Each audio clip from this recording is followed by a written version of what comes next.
Here we are, Right, and never here we mind. are talking. Didn't I'll have talk. to I'll tell you when it's time to talk. Well, welcome to Heller Barnes, and we never have any fun on this show, and we have no fun before we talk to you. So I hope you appreciate us stopping our fun just to You talk to know you. So you know, today we have we need to do a thing where we're just having an argument and you hit the go live button. We're just well, if so, we have a pre-show. Of course, we're talking behind the scenes. We're having a great time, and it lasts all of about 10 minutes, and it's just pretty much cutting each other up and saying mean things to each other, and that works fantastic. And we have a guest today, so David Marantz. So I know. So you and Johnny have probably known each other for a few decades, best I know, and then. So we're gonna get into your backstory, how you're doing, and so first thing, welcome. How are you doing? Good to see Hi, you. I'm Dave. Um, Fantastic. I'm Hey, great, is it man. pronounced Marantz? Marantz? How do you Yeah, say it? Marantz, like the Right. don't you remember the old stereos? Yes, Yeah. Marantz stereos? yes, I had Not one. related in any way whatsoever, but I covet those things, and I still before I die, I'm getting a Marantz stereo. Yeah. No one's gonna know. You can say it's your family's thing, that your grandfather, Abe Marantz, invented it or something. Actually, Saul Marantz it's funny because the guy who did invent it, his name was Saul, and my grandfather's name is Saul, but See? It's different it's people. it's it's yeah, it's a great line of BS ready to wind out anytime you feel like it. And Well, and my website banner across the top of my website, I went to a Marantz stereo event and stood next to their big sign and took a picture of it, and so now it's the banner on my website. Oh, that's super cool. That's super cool. So John, how did you two you both live in New York, correct? I know Johnny. yes. Yeah, And so how did you meet? I don't know. We're Yeah, I probably knew that was gonna come. I don't remember not again, you have so many friends, acquaintances, all kinds of people, you don't know how you met them all. Dave and I have known each other for years, and I don't was it softball or was it I've voiceover? played I don't know, it's maybe softball, maybe it was going to all those audiobook things, and we have mutual friends, and we both you live in Midtown, and I'm in Midtown all the time, or Upper West Side, I hang out there a lot, so we have Yeah, this I thing in just common. I've known you or We have mutual friends that aren't even audiobook people, I think. yeah, yeah, yeah.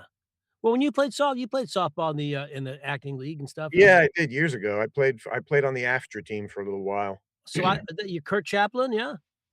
You know God, I forget okay, everybody's well, name. I played SAG when you get just this because when you go to New York City or Chicago, one of the ways to get into a group of friends is join the theater league softball groups. When I came to New York in '86, for gosh sakes, I didn't know anybody. I knew one person, and I tried out for the, Broadway Show League and some other stuff. And I'd come from Chicago where you don't use a glove, you use it's a 60-inch ball and it's barehanded. So when I went to the outfield, and every time I went to catch the ball, I'd throw the glove away and catch the ball because I wasn't used so so I made the team because I could catch a ball without a glove, but that's how I met a lot of people, and I'm telling you, I had more success playing ball for years than I ever did acting. Well, sure. Yeah, you know, and that's where I met my best friends to this day But are still best I friends. played when I was on the AFTRA softball team, you know who's on that AFTRA softball team? Bill Sheft. Bill Sheft, I know Bill because I did his Yeah, no, book. because you did his book, and Yeah. I actually listened to that book. See, Um, it's that's how the world goes. So we know similar people the same way. I mean, when I think of meeting Don Barnes, I'm not really sure where I met him. I remember him being employed by me in New England, and I don't remember how that even happened. And I'll tell you the backstory someday. It's pretty interesting. is it? Is it? he didn't know he was drunk at the time. All of a sudden, like, Yeah, I know you there's don't Don. remember it, but so it's very interesting. It's fascinating.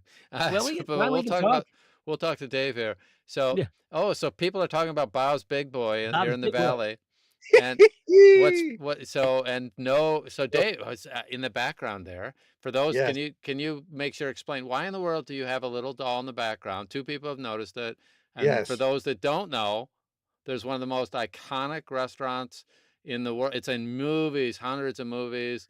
Bob's Big Boy in Burbank, Yep. and They were all across the country like truck stops almost. It They're everywhere. pleases me to no end that there are people who appreciate the fact that he is there.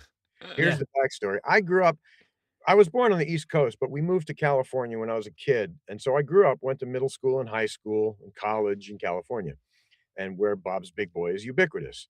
Like in high school, the senior jocks like steal the Bob's Big Boy from the restaurant and bring it to the other teams like Central Senior Park and stuff like that. They kidnap Bob Big. So, so a friend of mine, the backstory of this particular one was a friend of mine was helping somebody clear out a house of somebody who had passed away because this person had a ridiculously huge collection of video cassettes, DVDs, and CDs and stuff, and my friend was gonna help clear them out and then, like, maybe sell them on eBay or something like that, and I was over there helping him, and I saw that thing there, and I said, "Dude, can I have that? Does anybody want that?" He said, "Wow, take it, take it." Like, "Yes!" That's awesome. And so I put it back there so that he can be my over-the-shoulder critic for everything I do. When I was in I LA once with Scott Brick and we ate Bob's Big Boy in Burbank, Yeah. and I said, "I bought Joanna a Bob's Big Boy bank," which is still in its package and stuff. It's in Yeah, our living she room. really appreciated it, huh? we used to go to Yeah, pub Joanna when I was in high school and we did theater. I was a theater kid a little bit in high school, and we'd after a show, we'd go to Bob's Big Boy and get the silver goblet shake, which wasn't really a shake. It was like you had to eat it with a spoon. It Right. was basically ice cream in a shake glass. I love Bob's Um, Big Boy. and we yeah, Yeah. so, It's when I was iconic. It's iconic. Yeah. And that one, the what I don't know is why that guy whose apartment it was had that thing. That's a mystery to me, but it was just a blessing. yep, Um, yep. So how in the world, so you were an actor. I know, you did a little bit of it, a lot of it. Were you able to, get a sustained situation doing that? I do a lot of acting. I don't get paid much for most of it, which is why I wanted to do audiobooks, actually. I figured, well, I wanna get paid for doing something I know how to do. So yeah, no, I took a little acting in college, and then I took acting classes in San Fernando Valley, actually, from a guy named Daryl Hickman, who used to have a studio. I don't know what he's doing now because he would be very old right now, but I think he's still with us. Who used to have a studio at the Debbie Reynolds studio, which I Oh, don't think exists anymore. yeah, yeah. I've been there. Yeah, I used to go to some classes there. I've been to Yeah, Debbie Reynolds studio probably 50 times, 100 times. yeah. Yeah. So that's where I used to go to acting class, in the late '80s, and then I got into a graduate acting program, and I came out here to go to Rutgers and study with Bill Esper. Maybe a bunch of people out there know who he I is or know was. William Esper. William Esper. And so I came out here, and then I just stayed. And so after I got out of school, just doing the day jobs and doing theater at night, and every once in a while, you would get a paying gig here and there. It came to a point, though, where I never mastered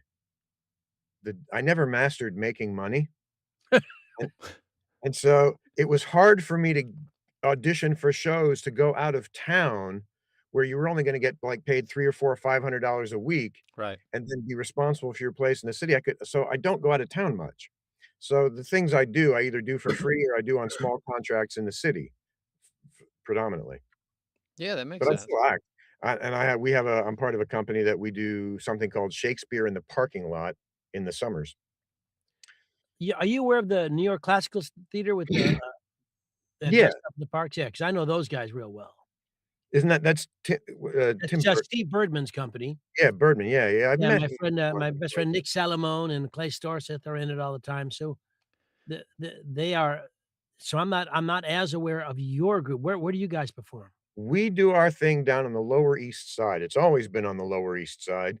We sort of adopted it from some people who were running it previously who abandoned it, but on the Lower East Side, there was a municipal parking lot across the street from a hole-in-the-wall theater, and the people who had the theater, this woman, Jennifer Spar, actually, in the summer, back in the '90s, the Lower East Side was dead. There weren't It's very bar-like and boutique-y Yes. restaurant and stuff like that now. Back in the '90s, it was dead. It was a business district or locals, and so at 5 o'clock at night, the place cleared out, and so this municipal parking lot stood empty in the summer times after 5, and so they said, "Well, let's just do free Shakespeare here.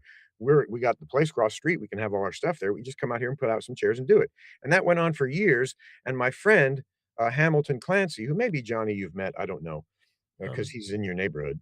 But he took it over, and we've kept it alive, and we were doing free Shakespeare in that parking lot. We'd throw down some of those plastic resin chair things, right, just do a Shakespeare play, and we did that till 2014, in which case they kicked us out because now there's a giant condo building where the parking lot used to be, right. and then we just found another place in the neighborhood, and we've continued doing it. Where are you doing? And how does someone have to pay for the space or just go and abscond with it?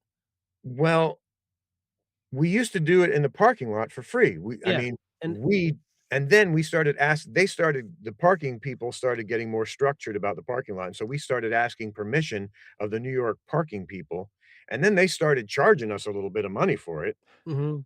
Bullshit, but there you go. Um, and then when that ended, we found a place around the block. There's a place called the Clemente Soto Velez, which is an old, unused public school that became a place for Hispanic artists, and Is that in somebody Delancey? Is that down there? it's down there, yeah. Yeah. It's actually on Essex, it's on, Oh, Norfolk. yeah, there are some cool things down there. Yeah, so our parking lot was on Broome and Ludlow, Mhm. and then around the block from that is Essex and Delancey. Between Delancey and Rivington, there's this place called Clemente Soto Velez, and there's a couple of Hispanic theaters in there, Yeah, I but know where that is. they have a parking lot in the back, and so I said, "Well, let's go knock on the door and see what's up." And we got in, and they said, "Yeah, come on in." And that for a while, they were letting us use it gratis, and Mhm. then that changed as, administrations there changed, and now we have to pay a gratuitous thing. Now they're doing renovations, so then we had to move again. It's a ridiculously long story, wasting Well, we half. got an hour.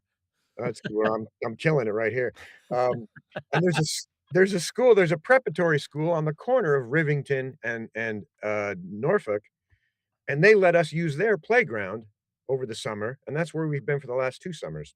Do you get a big crowd? Depends on the play, but yeah. Back in the day, when we were at the old original place, I remember doing, like, the popular plays, like you do Twelfth Night or something like Yeah, that, yeah, yeah. and you'd get, like, 200 people out there. Yeah, yeah. You could bring your own chairs, you could do anything you want, it was free, we Now weren't you charging. guys provide your own costuming and stuff? Yeah, yeah, we Like, were very low there's budget. no there's no equity union involved at all? Well, shh, damn Okay, it. well, it's It's too late now, cat's out of the bag. I it mean, is. yes, nowadays, we do file the equity showcase paperwork. We do it Okay, on I figured, yeah, the 'cause you're equity, aren't you?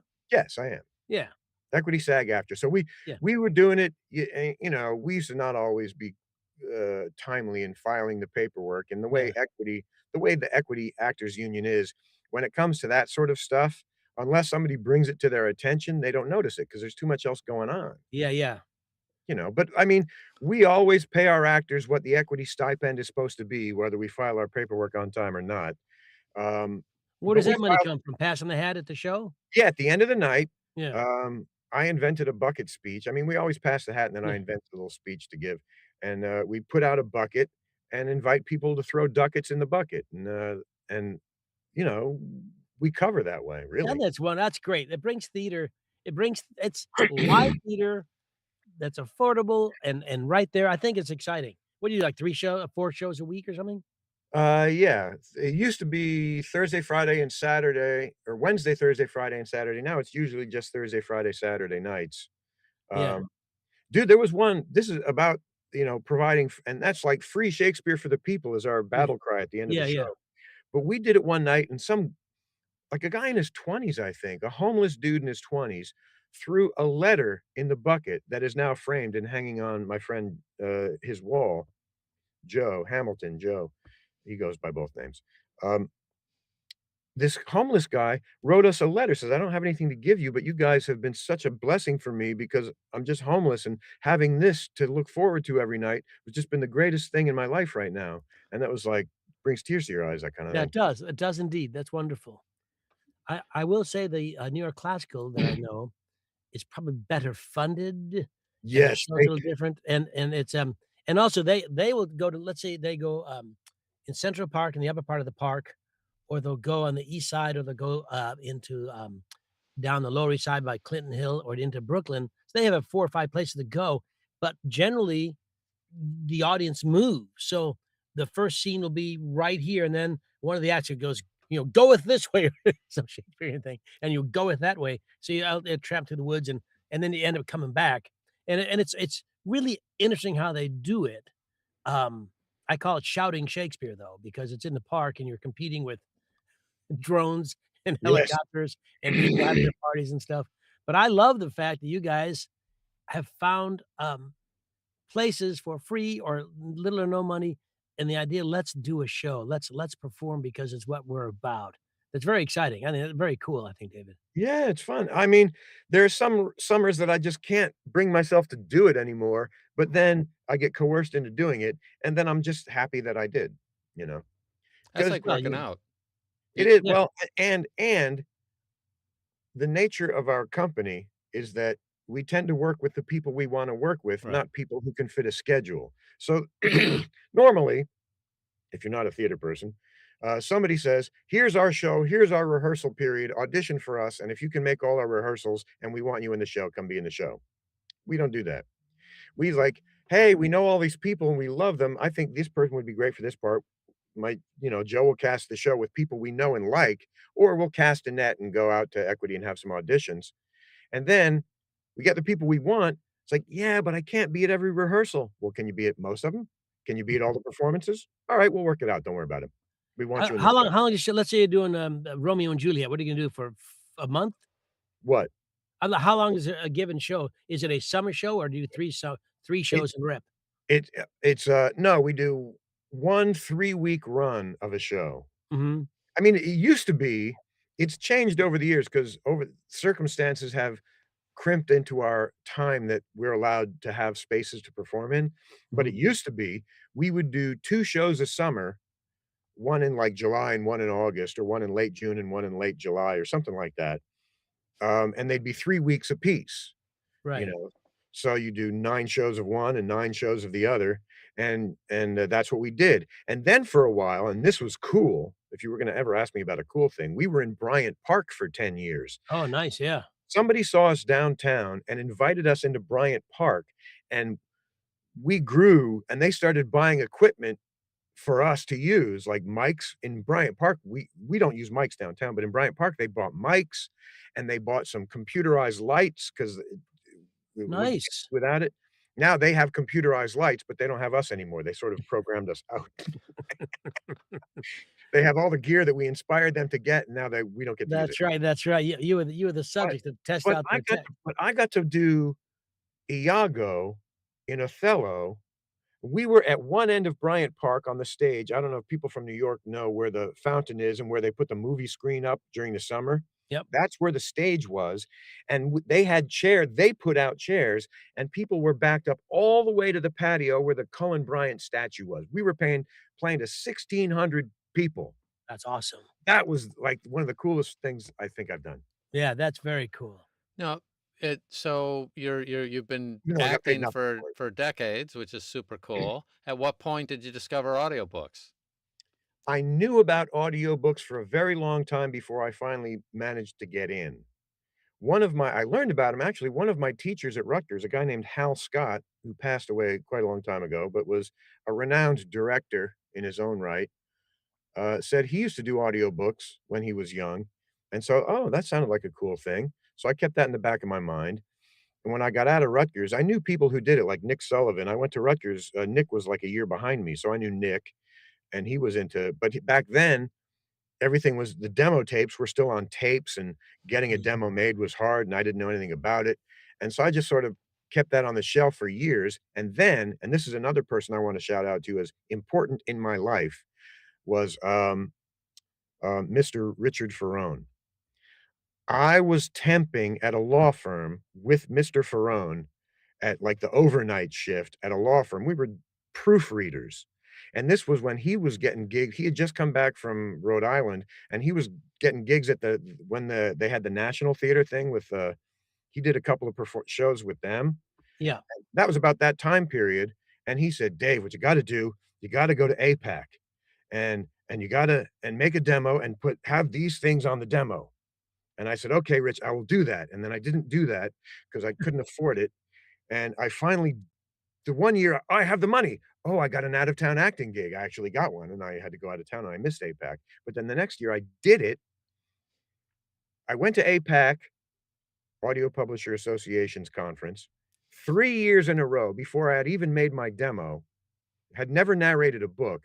People started to think I was just part of the narrator community, but I Yep. hadn't done anything yet. And I did that, while I was there, I did Scott Brick and his compatriot, I can't think of his name, um, had a little contest, and I Pat partici Fraley? yes, and I participated in their contest, and I got to be a finalist in their contest. I didn't win it, but I got to be a finalist, Yeah. so that was sweet. And then I was like, "This is what I'm doing," because at the time, I was catering a lot, doing bartending for catering companies, and my thought was, "Well, you can you can, like, spend some money and try to get into audiobooks while you're catering, or you can just cater. What are you gonna do?" So I spent some money. I had a bartending job at Citi Field when Citi Field opened up where the New York Mets play. Do you know Danny Kelly? Danny Kelly? No, Okay. I don't think so. Um, Everything brings up a memory. I saved up my money, started buying gear. I, actually took some free classes from Robin Miles at SAG Conservatory, Right. and actually taking classes from her made me think I was already on the right track, although she did give me some good stuff. It was like, she wasn't giving me that much stuff compared to other people, so I thought, "I'm pretty close, maybe."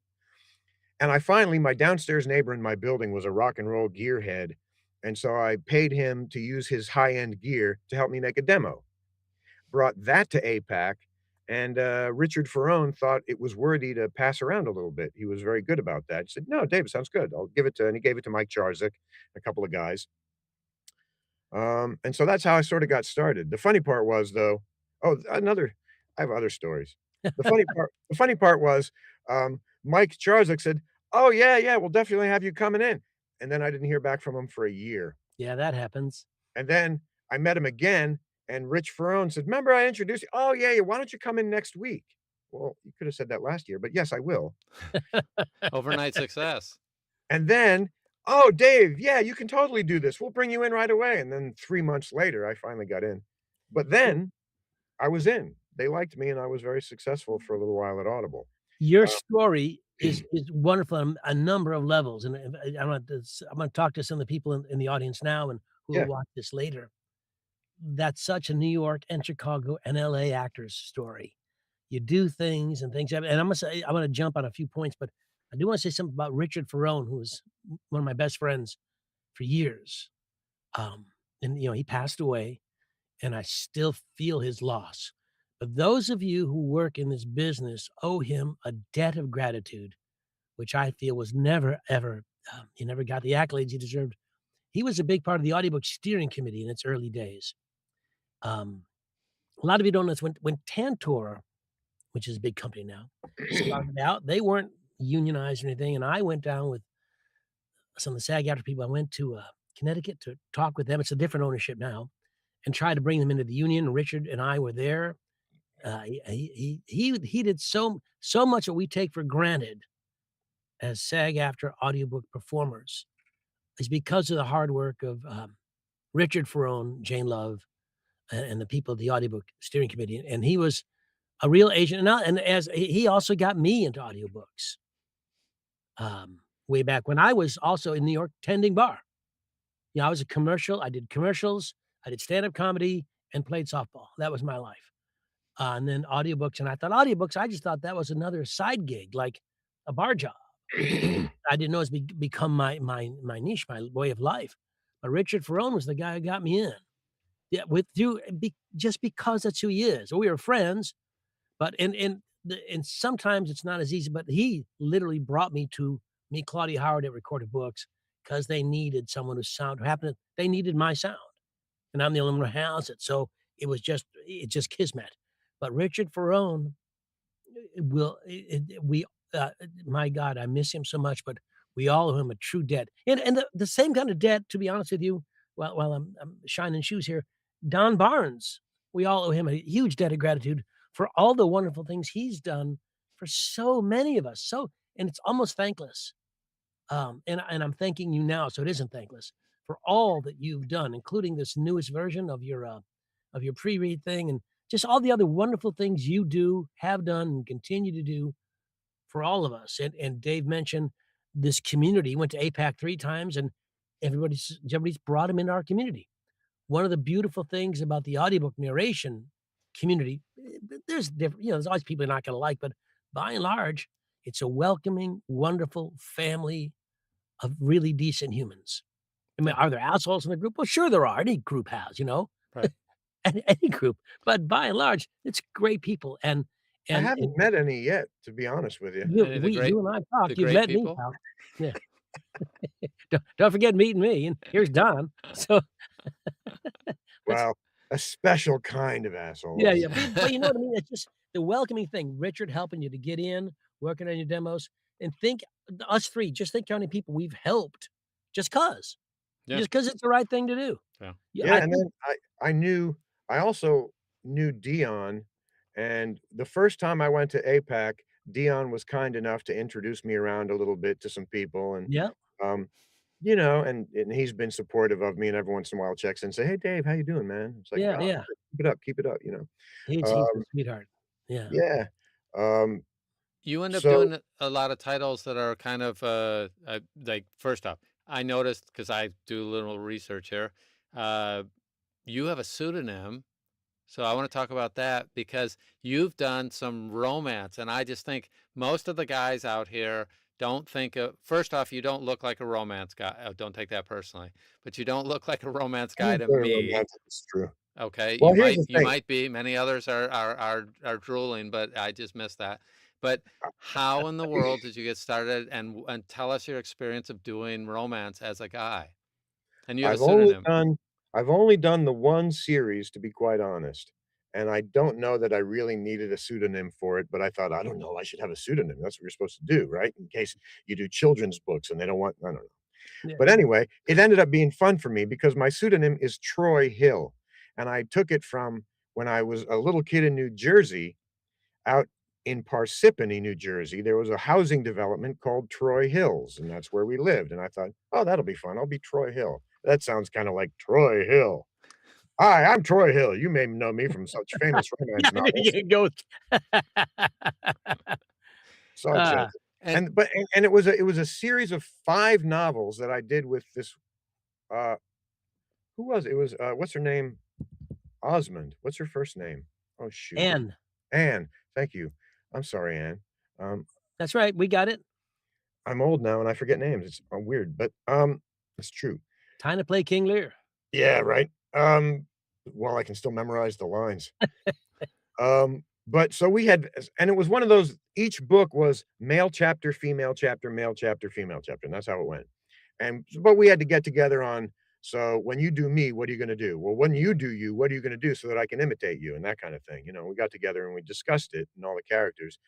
And it was romance as opposed to erotica, so there were a lot of cheesy euphemisms for sex, but in a romance, it has to end up that they actually fall in love at the end, that's the point. It's like there's all this bickering and there's all this hot sex, but then in the end, it has to have an emotional thing. And I don't know, I just did it, and I laughed hysterically at a lot of the things I was forced to say. I would say with this and I'd have to do a couple of takes because I was laughing too hard, and then I would do the straight take. Um, and it was fun. I don't know. I mean, the writing, I don't wanna slam a book, but, it wasn't Edgar Allan Poe or nothing. Um, but, it was fine. And it was 5 books, and it was basically the same formula set in different socioeconomic milieus, I guess, would be the way to Mhm. say it. yeah, Um, but and I just romance did is it. usually I did it be totally different every I time, did it right? because Audible offered it to me, and I said, "Yes." But you're an actor. Yeah. So good. You should. Yeah, and I haven't volunteered for much more, but I might just to try to Well, get I busier. will say, romance is one of the biggest, sellers in the industry, I and you can know, divide romance between romance and erotica. It's not the same thing necessarily, right. and it's big, and one of the things it's I know we can it's the genre that people make fun of, and I'm thinking, it's a huge seller, and the stories are actually they're not except for the erotica ones, they're not consistently different than the Hallmark Christmas movies, you know? No, and that was the They're thing all about rom-coms, and those are delightful. I don't care what anybody says. Those are absolutely mindless entertainment that's fun. It all works out. You know, the big city office, you know, big city executive goes back to the small town country guy, and, you know, it's just it's these wonderful little stories. They're charming, and the thing about it is, for the actor's standpoint, it's the characters in the story don't know the characters in the story. They're just people living their lives. And yeah, that's where you have to look at it, you know? sure. Um, I don't do erotica per se, but I've done lots of romance, and I have no problem with it. It's just not No, my milieu.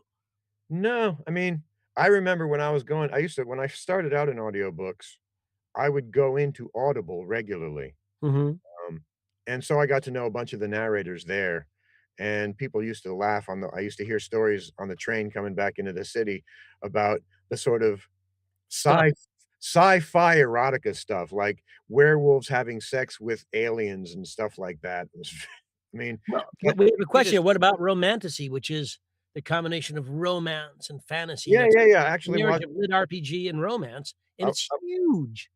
I saw I just in doing research for you guys, so I knew what I was up against, I watched your episode with, the young woman from Hachette, what's her name? I have to go back and look who we had on. I don't remember. Whoops. Oh, I've dropped my light. But you guys were talking about romantasy, in that episode, and Let me talking get about, here. it's romance, but it's with wizards Oh, and Melanie Schmidt.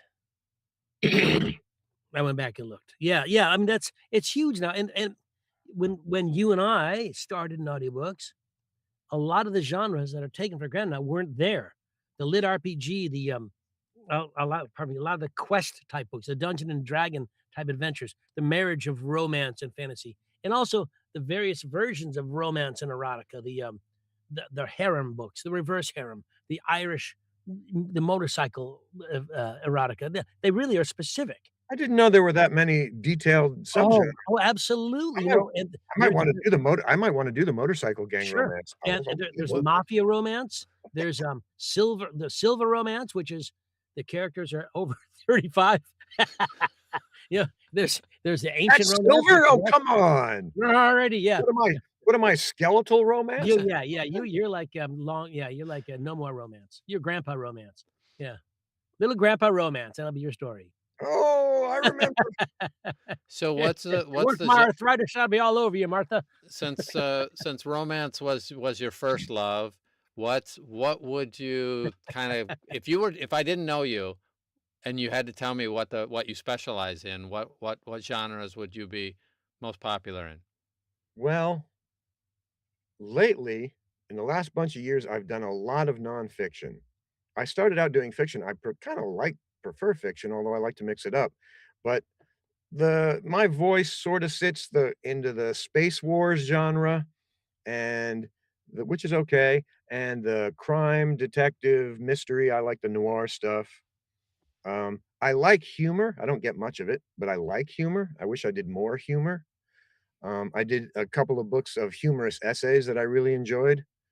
Um, I like historical fiction because I like fiction, but I like the historical aspects of it.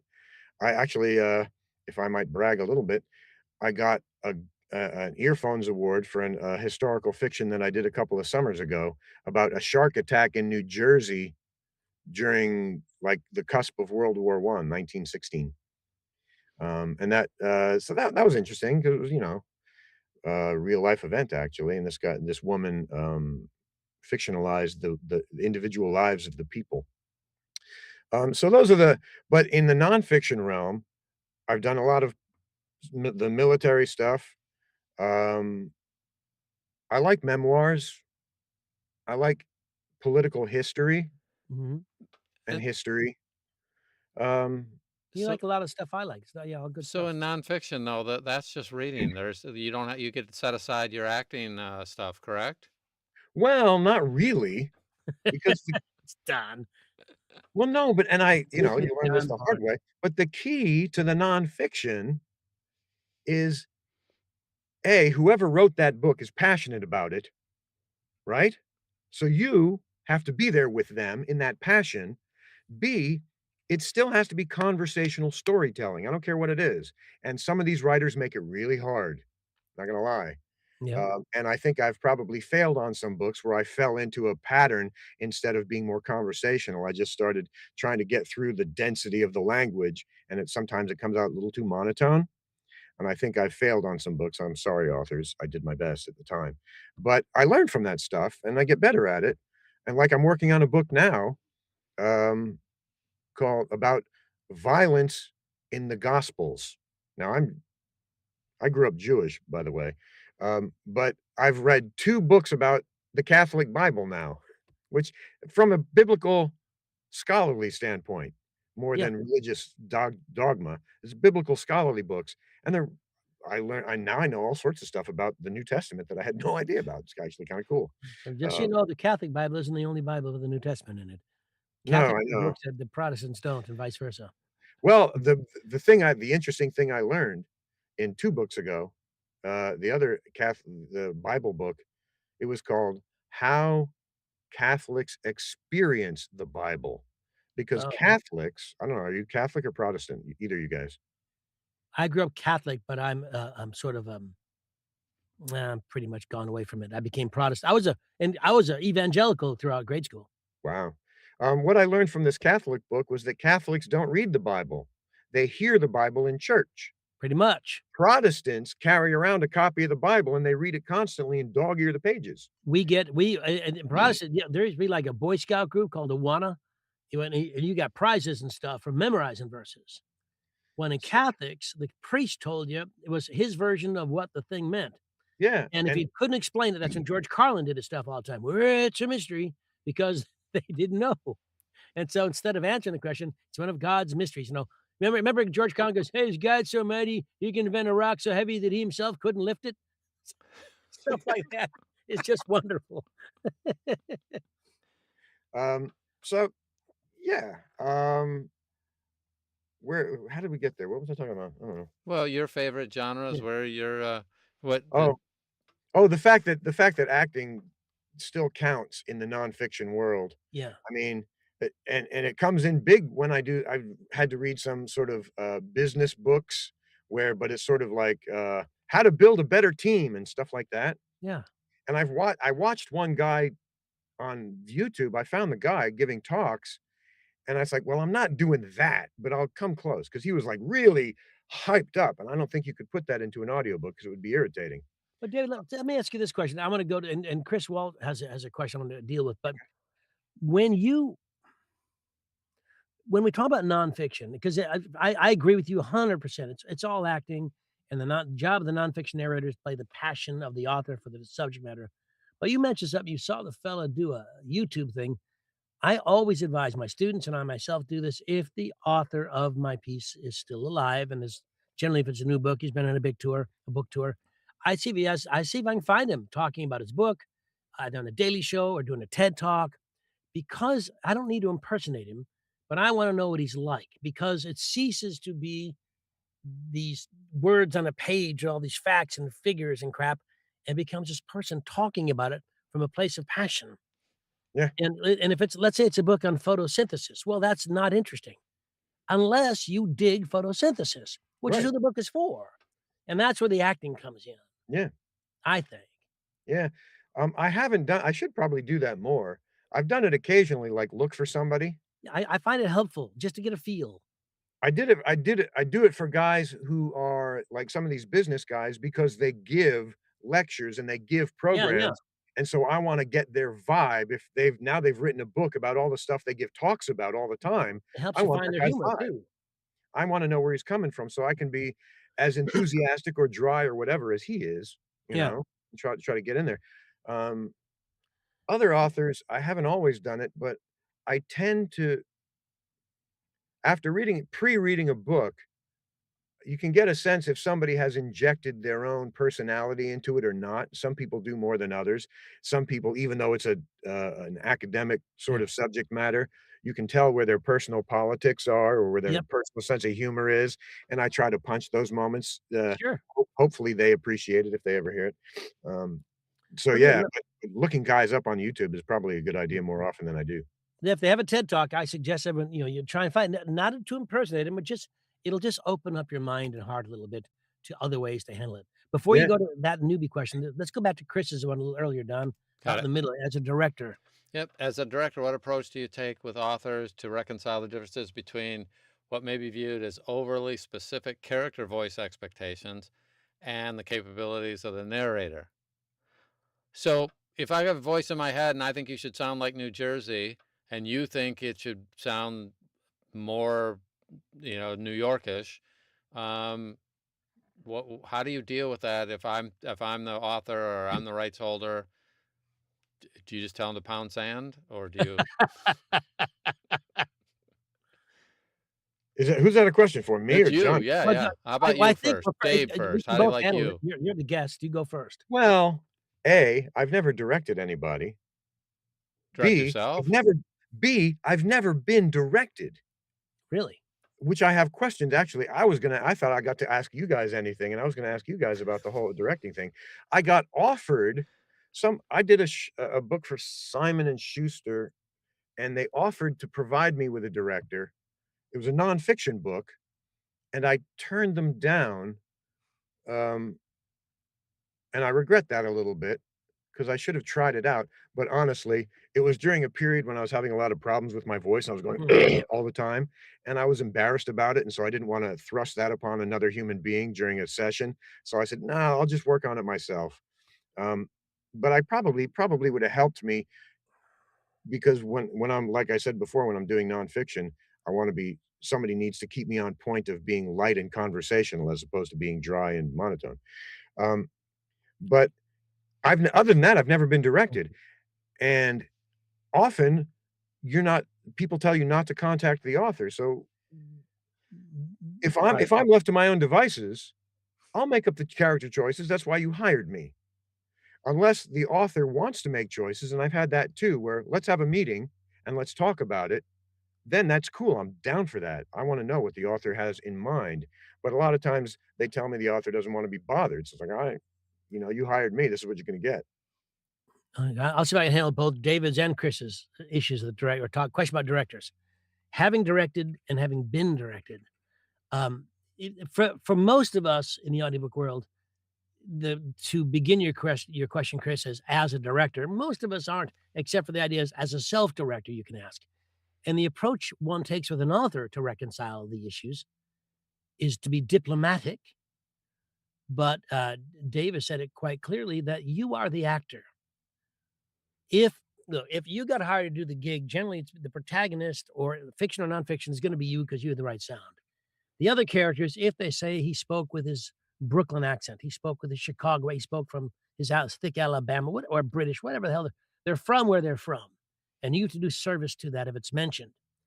If the author just had a different sound in his mind for a given character, well, then you have to say to the author, look, it has to be rendered to the audience through my prism, not yours. You've done the book, it's my turn to perform it. And as diplomatically as you can do that. Given, unless it says, he spoke in a thick Cockney accent, in which case you have to give service to that.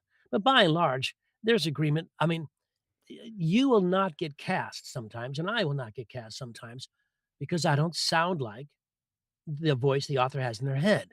That's when it usually comes up. However, if the author says, I need you to sound more like my best friend from 3rd grade, well, that's never gonna happen.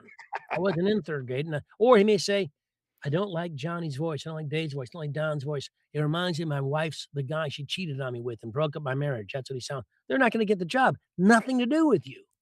It's just what you sound like to the author. Stuff happens, you can't control that. But in terms of approaching an author about choices, the actor has to make it clear, "These are my choices." If there's a director in between, then he or she is the one who makes that chat and has that conversation. And you try to do service to the author where you can without sacrificing your acting, your choices, because you want to work for the author again. Yep. So, but there's diplomatic ways to handle that. So I do a lot of voiceovers just because Lisa gets things and she needs a dumb guy to do a spot, and so I fill in for that really well. I get typecast. But one of the things she's learned is, oh, they want a Jamaican accent. Well, I might be able to say that line, one line in Yeah, I'm Jamaican. on. Yeah, But that's it. but the problem is though, if an author were to come, a rights holder, and says, "Oh, here's a Jamaican book," Well, Lisa will go, "Hey, don't hire Don." Yeah, yeah. Because she knows for one thing, I could fake it for a sentence because I can stop and learn that. But if you want me to do a whole conversation and then come back, 2 chapters later and do that same character again, it's like, I so when the rights holder comes back to you, you also get to explain to them, it's always going to be shaped by what I'm good at, because you want great characters where I'm not so focused Yeah. on just I'm focused on the emotion and the delivery and the performance, and I can't sustain that with your third grade thing in your head. Furthermore, the one little thing that I think that most rights holders don't realize is, if someone reads the book, they create that character voice in their head, which is nothing like your and that doesn't take away from the story. Well, that's always the difference between audiobooks and reading anyway. Yeah, Yeah. People who read, they cast the they whole thing in cast their heads right. while they're reading. Yeah, When you Yep. listen to an audiobook, you're trusting me to make those choices for you. yep, And it's your job as the actor who's doing an audiobook is to Entertaining and cast good it. at it. Yeah. I'll sometimes you get there's specificity in the request to audition, so what's Yes, expected of you. sure, I'm sure. up for a book now, and specifically to audition, I had 6 or 7 sections, each was a different, accent. Yeah, there was, posh British, there were, standard British, there was Cockney, there was, Southern, there was French, there was Spanish, Australian, all these different things, Oh my god. and whether I can do it or not is gonna determine if I can whether I can do it convincingly and play the story. Yeah. Just do an accent doesn't mean you can do it in yeah, the character, because you right, have to play the character and the accent. So, you have to do those things. Don't know if I'm gonna get it, but whether or not I can do those accents convincingly in the character will determine if I even get the book, and they're real specific about it up front. right. So that happens a lot, and I wanna take, some other questions, but David also mentioned about something about directing. If ever you get the chance to work with a director, I advise it. For one thing, it shows the publisher, like, Penguin Random House always has a director, almost always, every book. Um, w I think that's who I did the book yeah, for, and I did the book because the author requested me because I yeah, had done his first book. but when they assign a director, don't forget it's big on their budget, and it shows what they think of you and what they think of the book, what they think of the project, that they're hiring extra people, and sometimes, especially in nonfiction, it's helpful to have someone there who's already looked up the words, who can like, your tendency may be, you said, to be real monotone. My tendency is to just go too fast.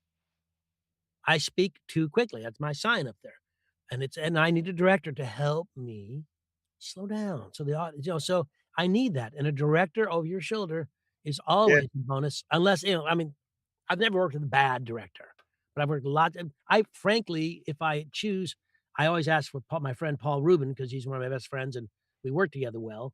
But sometimes if you're worth the director, even with Paul, I'm like, "God damn it, Paul, stop." He's bothering me. I think he's bothering me. Let me perform. But he's right.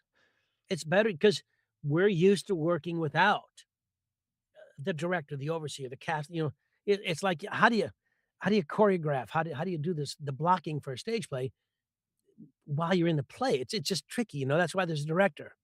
Um, and I just think it's helpful and good, and if ever you get to work with a director that doesn't cost you money, you should take advantage of it and also, those directors sometimes have a say in who gets cast later. They say, "I work with Dave Marantz, he did a great job, he'd be perfect in this book." "Oh, I didn't think of him. You're right, he would be good." Bam, there's another opportunity. I think that's probably why I didn't, because I didn't want the director.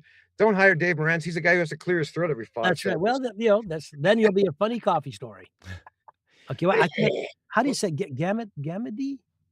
Committee? Yeah, I'm Anyway, not sure, but here's kind of the other part of his question. Do you get feedback as you're going? Which would I'm going to read between the lines and say, hey, I get to the end of chapter 3. Do I stop and figure out, hey, Johnny, what do you think about this? Do I run it by some people? Do you guys? I know you guys don't, but what do you advise somebody who's newer when they're starting out in terms of I some of this if stuff? you're not being directed, if you're recording yourself, and I still do this now that I'm when I used to go to Audible and I had an engineer, I trusted my engineer. If I sucked, the engineer would, like, maybe tell me, maybe. But because I trusted some of those guys, they were really good. But being by myself, I will often, and it takes me longer to record a book this way, but I'll listen back to something that I'm not sure about to see what it sounded like. But if you're starting out, you should definitely listen to what you did to see if you like what you hear. Now, whether you like your own voice or not, that's a psychological thing you don't need to worry about. Try to get over that. But are you clear? Are you telling the story? Does it flow? Is your pacing good? Would it irritate do you think it would be irritating to listen to you, or do you have a good flow to it?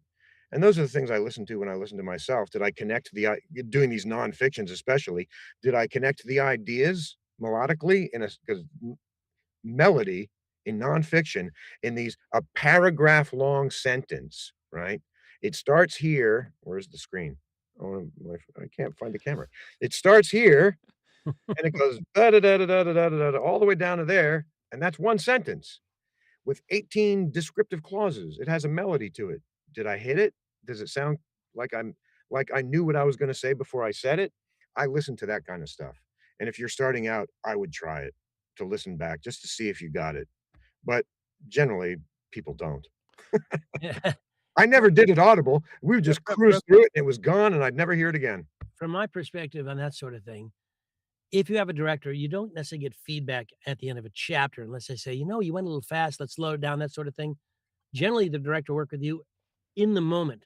The same way that we work punch, record, punch and roll. If something's wrong, we fix it right away.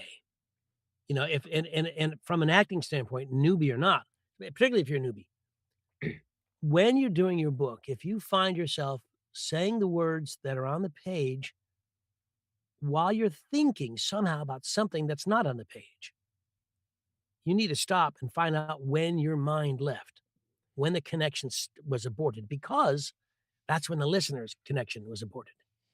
And it can be as simple as anything. Goes, I think I'll work another half hour. And while you're thinking that, you're still speaking the word. You ruined it. And you don't. So what'll happen is all of a sudden you go, what the hell am I talking about? And you'll been in for a page. So that's something that's self-direction. When you need to have an awareness of when you've lost the connection. And that's important for you to find. And you'll know it because you won't be, because you'll have thoughts. You'll recognize you're not connected, and you'll start making mistakes on simple words you can normally say easily. So you just say, I've lost play. Let me go back. And I advise you to go back. If you want to go back and listen, I mean, I've worked with a director once, and it was a wonderful book, wonderful. And it wasn't until, I'll be frank, I don't think I really got into the whole feel of it until the third chapter. And we stopped, and I said, wow, something's really different. He goes, yeah, I'm glad you found it. Let's redo the first two chapters, which we did because it made a difference because I was not connected. I don't know why, but that's an advantage a director has. But for the actor working without a director, you need to be very conscious of your connectivity to what's happening, because particularly if you think the book sucks, which you might, it's easy for your mind to go elsewhere. And I promise you that the listener will never know why suddenly they're not interested, but that's why, because you're not. I'll say this, my comment, like Johnny was saying, in the moment, I don't listen to a whole chapter, but when I make a mistake and I have to go punch back in, I'll go listen to the previous punch just to see. And see where you are. Yeah, Yeah. and sometimes I'll read a whole page and it sounds clean, but I realize, 'cause some of these nonfictions, I've no freaking idea what I'm talking about. Yeah. Let me go read it again and see if and a lot of times, the second or third take is like, "Oh, now I can talk about it because I understand it." Yeah. Right. And it's not even knowing necessarily the words. Let's say you're doing a book on, I don't know, genomes or anything, and there's all these scientific terms.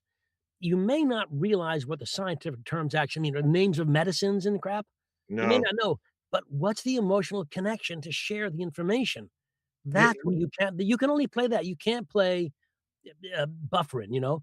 But what do you talk about when you talk about buffering and no, all but the other things? like, the sentence has a beginning, a middle, and an end, and you know where the author's going, and you know the landing point, and if you understand the midpoints that get you to the landing point, if you Yeah, don't necessarily know all of the intense vocabulary, it doesn't matter as much.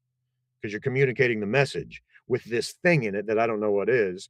It's some chemical name that hopefully yeah. I pronounced correctly, but other than that, it's a thing that is on this boat that's going on this river down this sentence, and there's a landing point. Now that I understand it, I can communicate it to you. That's where I like to work with students and actors who have a musical background because there's a sense of rhythm and music and they know how to say the lines. And it's the marriage of the notes and the lyrics that tell a story, and I find it wonderful. And they create a feel. Yes. And and people don't realize there's a big difference between saying the words and having some emotional connection to the words. It's the same, and musicians have the same thing. You and I can play the same notes, but it's how you play each one relative to the one before and after that create a whole different feel.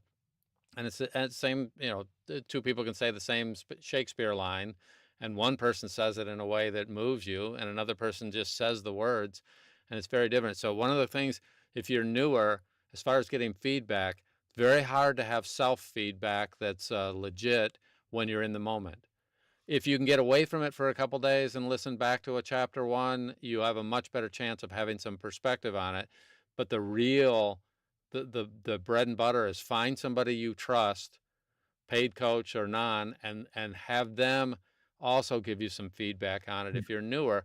The one thing I think that you want to avoid is recording a whole book before you get any feedback, because when you're in the middle of it, and like I thought originally, oh, I want to stay in performance mode for the whole 2 weeks, and then I'll edit and go back and listen to it. Boy, is that a mistake, because then you realize, oh, I did the whole thing too fast, or I did the whole thing too this way or that Yeah. way. Get Yeah. feedback early, because someone experienced can go ahead and just rip a whole book. They know It's what they're but be doing. careful on the feedback part, Don, because you don't want to, open yourself up to if you give 3 people a chance to tell you what they think, they're gonna tell you what they think, and they Get may not even be right. Yeah, Who you're sharing it with, what so Don may say, "That's great," and Dave may say, "A little slow," and I may say, "That's a little fast," and now what do you do? It's even more confusing, and each so everybody can have an opinion. You, the actor, particularly in audiobooks where you're also the director and everything else, need to be aware of what you're doing, where you're coming from, what's happening. It all comes down to being connected. The more connected you are to whatever's happening on that page, in that moment, in that second, in a millisecond, that's where the work happens. That's where the connection happens, and that's why Dave's reading is better than mine because Dave's connected and Johnny's not. That kind of thing. And I'm not sure you get that if you offer like on many of your Facebook groups, someone says, "Will someone listen to my stuff and give me their opinion?" I'm thinking, "No, right, don't work right. work with a coach who you trust." But if If you I open it trust up like that, it's just too much stuff. if I trusted people's just anybody's opinion, there's plenty of people who go Yeah. on my Audible page and think I'm the worst narrator ever, so Oh you my can't god. depend on Yes, yes, that yeah. Well, we all have that. Yeah. Send my st So the to summarize that, it's called vet your advisors thoroughly. Find Yes. someone Yes. you trust, but do it one. I don't ask 15 people, and don't crowdsource it, because you just get that's what we're talking about here. As soon as you Yeah. put it on Facebook, you'll get 400 opinions, and most of them are just okay. Find one or two people. Be very selective about your mentors and who you listen to. Yeah, That all really right. helps a whole lot. And Lisa, your lovely wife, Lisa, who says brilliant things, by the way, and I never whenever she says the right thing too, don't deliver the chapters as you go. I don't unless you work for a publisher who wants you to upload every day, and they may say that. For me, I tend to give them what they want at the beginning and then give them the whole damn thing when I'm done. Yeah. Some publishers, I will say, Lisa and everybody, do want you to upload your day's work, and you work that out with them. Yeah, but here's the funny thing. I suspect they do that because they just want to make sure that you are actually producing the work, not because they're micromanaging. Is that It's correct or possible incorrect? it's possible they're micromanaging, but also possible they have let's say I'm working for, I don't know, random Penguin Random House, and I'm just have to upload my work to Dave, who's my producer, because they want this book done at a time, they wanna make sure it's going right, and he may actually because of a time limit, he may be going through editing every day's work so that by the time I'm done, it's ready to go. Right. It could be Right. Well, a speed thing, I but I used will. to I used to assume that that was sort of standard, but No, no? no, I not mean, really. No, I they tend to give you a due date, and that's when it's in. right, and I try to upload as I go, like, finish a chapter, not a day, but a chapter. Whenever I finish the chapter and I clean up the Yeah. punches and I'll upload it, but just so it's and then I can say I'm making progress. So then if I need an extra "Guys, I got a bunch of day gigs. I had some bartending work. Yeah. Can I just have the weekend to finish this book? Because I had to take the day jobs because that money Yeah. will come next week, and your money won't come till next month, by the way, Yeah. um, can be a By problem. the way. You know, um, and then so you've got everything but the last chapter you'll have on Friday. Is that cool? And they'll say, "Yeah, yeah, That yes." that's great, and also, if the book's due on a Friday, I always say, "Is it okay to get it to you on the Monday?" They'll always Yeah, say yes, 'cause they won't be there Friday, yeah, and as long as it's in their inbox Monday morning, it gives you 2 extra days. yeah. And the final thing is they if you send it to them every single day, that could mean every day's retakes. Before you begin your new work, you're doing retakes on the old work, and I will kill myself before I let that happen. Well, no, they generally I Yeah, mean, I'd rather have 150 retakes at the end than all that stuff as it goes. no, I upload it as I go, but it's clear they're not working on it as I go because Yeah, it's yeah. I get a QC pack like a month Yeah, later. yeah, I want my 3,000 retakes at the end. Yep. And so yeah, I'll answer. So the last question here for the day: do you do all the audio engineering editing yourself? Most of these guys, these two don't because they're working with major publishers. If you're sending to ACX, then a lot of people will do parts of it. And depending on how your setup is, you can have a setup that you get the results, but you don't have to know all the tech details. So there's all sorts of different levels on that. So we'll talk about that another week. So we got to go here for today. Yeah. So, Johnny, any Dave, what do you last? got coming up? Anything to share coming up?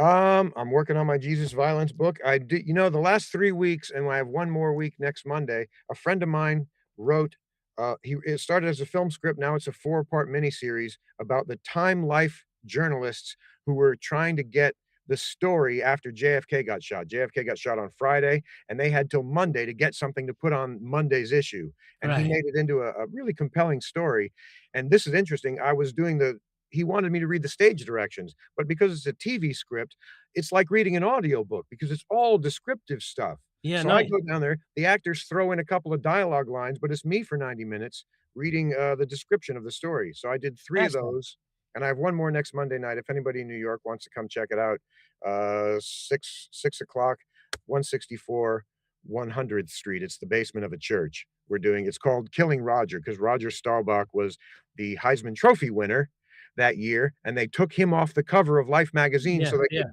put the JFK story on it. Anyway, it's a great story. Come on And out. Staubach's career went nowhere. Okay, yeah. Yes. And, real quick, Sean Pratt and I, January 27th and 28th, that's a week from now, a fiction and nonfiction audiobook webinar available through VoiceOver Extra with XTRA. That's Wednesday and Thursday night, Sean Pratt and Johnny Heller. So if you want to do that, you should do that. And Don, Pre-read is now live, so people can use it, buy it.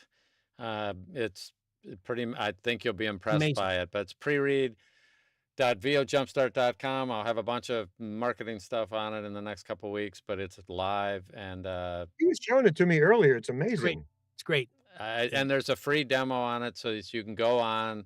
You don't have to put no credit card. You don't have to log in. You can get the free demo, and you can see Frankenstein is one of the things. I've got a bunch of some classic novels that are there, and look at the Frankenstein thing because look at the vocabulary because it's a 100-year-old book, so it's really fascinating to get all the vocabulary stuff on something that's that old and realize, oh yeah, it pulled out all the good stuff. It's pretty cool.